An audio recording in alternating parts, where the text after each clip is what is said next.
नमस्कार दोस्तों, अगर आप अपने जीवन में कुछ नया सीखना चाहते हैं तो हमारे इस आदि सागर चैनल को जरूर सब्सक्राइब करें।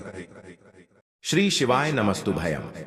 हर हर महादेव। दोस्तों, आप सभी लोग जानते हैं कि 13 अगस्त 2024 को पड़ रही है मंगलवार दुर्गाष्टमी। दोस्तों, यह जो मंगलवार है श्रावण महीने में पड़ने वाला सबसे बड़ा मंगलवार है, क्योंकि आषाढ़ महीने के बाद सावन का आखिरी मंगलवार पड़ रहा है, जिसका बहुत ही बड़ा और विशेष महत्व होता है।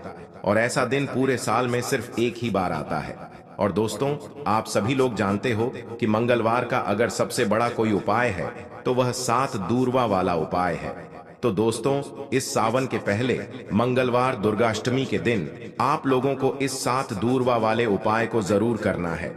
बहुत सारे लोग होंगे जिन लोगों ने इस उपाय को ना किया हो, मतलब पूरा साल निकल गया, उन्होंने किसी भी दिन इस उपाय को ना किया हो।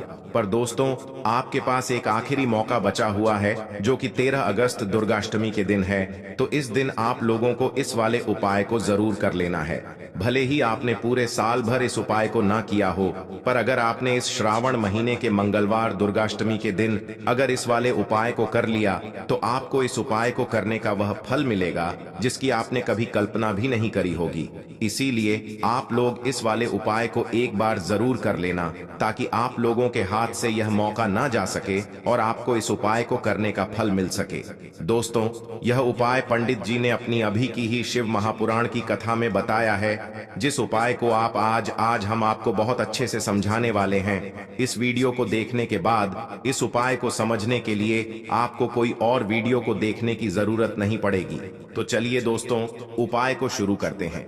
देखिए, यह इस श्रावण महीने के मंगलवार दुर्गाष्टमी के दिन यह इतना खास होता है, इतना महत्वपूर्ण होता है। देखा है, कभी कभी बड़े बड़े पूजा पाठ अनुष्ठान से जो मनोकामना पूर्ण नहीं होते, वह श्रावण महीने के दिन एक छोटे से उपाय करने से आपकी मनोकामना पूर्ण हो जाती है। और बहुत सारे लोगों ने इस उपाय को किया भी है और उनको इस उपाय को करने का फल भी जरूर मिला है। अगर आप लोग भी इस उपाय को करना चाहते हैं तो आप इस उपाय को पहले अच्छे से समझ लेना, सुन लेना, उसके बाद करना। आपको इस उपाय का फल जरूर मिलेगा। और इस उपाय को कर लेने से आपके घर में चाहे किसी भी प्रकार की दुख और समस्या क्यों ना चल रही हो, आपको उसका कारण भी नहीं पता है कि भाई यह समस्या किस कारण से चल रही है। उसका कुछ भी कारण हो सकता है, जैसे पितृदोष हो सकता है या किसी भी तरह का मंगल दोष भी हो सकता है। तो इस दिन आप लोगों को यह वाला उपाय कर लेना है। यह एक ऐसा उपाय है जिस उपाय को अगर किसी विशेष दिन पर किया जाए तो भाई उस विशेष दिन का जो है वह तो हमें मिलता ही मिलता है, पर हमने उस दिन पर इस उपाय को किया है तो हमें उससे भी बड़ा फल मिलता है। और फल बहुत जल्दी मिलता है, क्योंकि कि आप इस उपाय को बहुत ही बड़े और विशेष दिन पर कर रहे हो। तो चलिए अब उपाय के बारे में बात करते हैं। लेकिन उससे पहले आप लोगों को यह जानना आवश्यक है कि आखिर यह उपाय किस समय करना है, किसको करना है और कैसे करना है। तो चलिए हम आगे आपको वीडियो में एक एक करके बता देते हैं। तो दोस्तों, इस 7 दूर्वा वाले उपाय को हमें इस गुरुवार दुर्गाष्टमी के दिन कैसे करना है, किसको करना है, किस समय करना है और कहां पर करना है, यह सारे सवालों के जवाब आपको इस वीडियो में मिल जाएंगे। और जो यह वीडियो देखेगा वाले उपाय को उपाय जरूर करना चाहिए, क्योंकि इस दिन दूर्वा वाले उपाय को ही बड़ा और विशेष महत्व होता है। और जब बात आ जाए 7 दूर्वा की, तो यह सोने पर सुहागा वाली बात हो जाती है और यह एक बहुत ही बड़ा उपाय हो जाता है इस मंगलवार का। तो अब दोस्तों, इस 7 दूर्वा वाले उपाय को आखिर करना किसको है, सबसे पहले हम लोग वह बात जान लेते हैं। तो देखो, घर की जो बड़ी माताएं बहनें होती हैं, उन माताओं बहनों में से कोई भी एक बड़ी माता बहन इस वाले उपाय को कर सकती है। और दोस्तों, अगर आप चाहे तो अपने घर में से सभी सदस्यों को भी इस उपाय को करवा सकते हैं। अगर किसी व्यक्ति की खुद की कोई मनोकामना है, खुद की कोई दुख और परेशानी है जो कि वह अपने लिए ही करना चाहता है, इस वाले उपाय को तो वह खुद अपने लिए भी कर सकता है। बाकी अगर कोई घर में से ऐसा है जो कि अपने ने पूरे घर परिवार की सुख और शांति के लिए यह वाला उपाय करना चाहता है, तो भाई वह भी कर सकता है। उसमें भी कोई दिक्कत वाली बात नहीं है।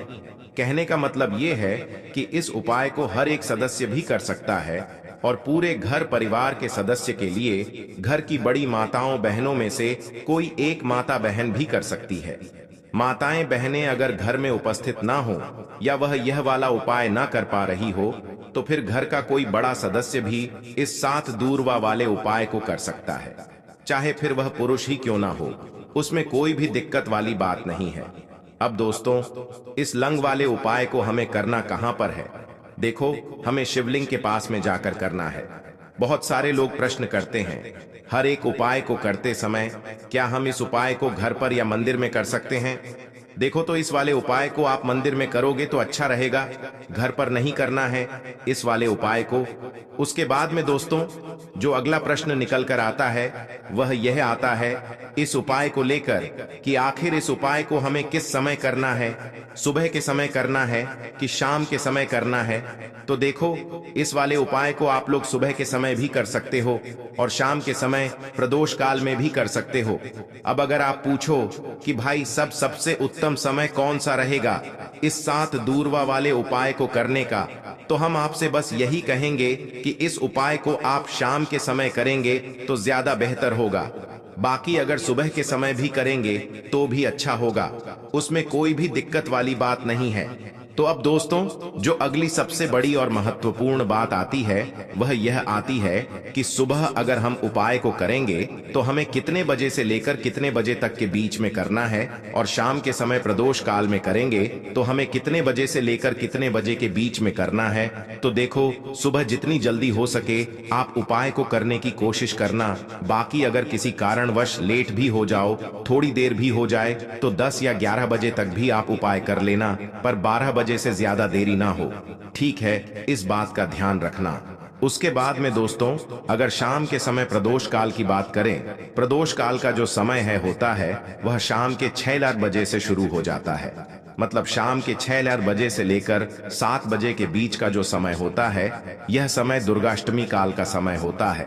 पर अभी जो मौसम चल रहा है, इस मौसम में जो है शाम बहुत देरी से होती है, तो आप इस उपाय को 7 या 8 बजे के बीच में भी कर सकते हो। मतलब शाम के 6 बजे से रात 8 बजे के बीच में आप कभी भी इस वाले उपाय को कर सकते हो, उसमें कोई भी दिक्कत वाली बात नहीं है।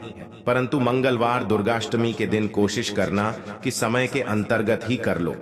किसी कारणवश ना कर पाओ तो थोड़ा देरी से भी कर सकते हो, आपको उपाय का फल जरूर मिलेगा। देखिए, इस वीडियो में जितने भी उपाय हम आपको बताएंगे सभी उपाय सरल है। देखो, गुरुजी ने कहा है कि मंगलवार दुर्गाष्टमी के दिन आपको 7 दूरवा वाला उपाय तो अवश्य ही करना चाहिए। वीडियो के अंतिम में आपको उपाय बताया है जो आपको करना है। देखो, आगे बढ़ने से पहले वीडियो को एक लाइक जरूर करें।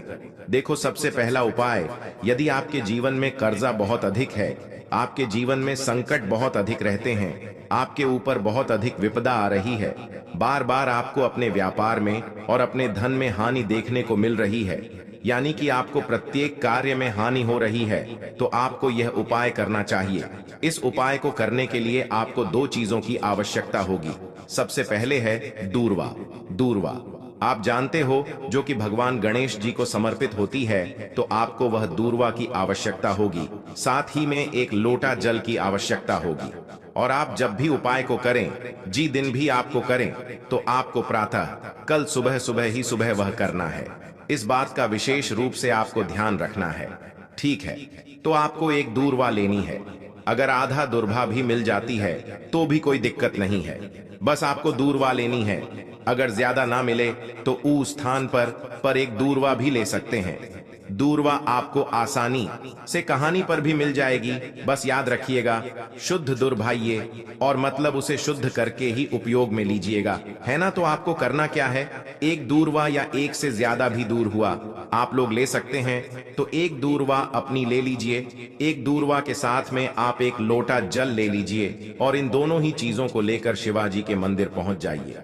शिवाजी के मंदिर पहुंचकर सबसे पहले आप शिवाजी के पास में बैठ जाइए। शिवाजी के पास में बैठने के बाद जो शिवाजी की शिवलिंग होगी, शिवलिंग की ऊपर सबसे पहले आपको यह दुर्भाग्य को समर्पित करना है।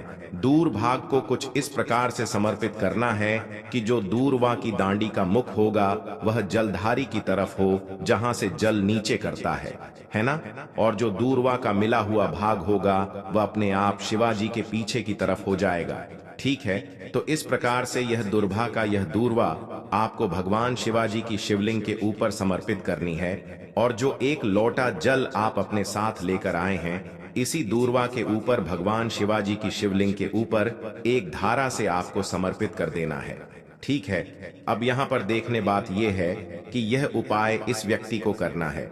जी, व्यक्ति की नौकरी एन रही हो, जो व्यक्ति परीक्षा में पास होना चाहता हो, तो इस व्यक्ति को अपने हाथों से इस उपाय करना है, तभी उपाय कम करेगा। ठीक है, इस उपाय को करने के बाद आपको न महीने उपाय आपको कब तक करना है, जब तक कि आपकी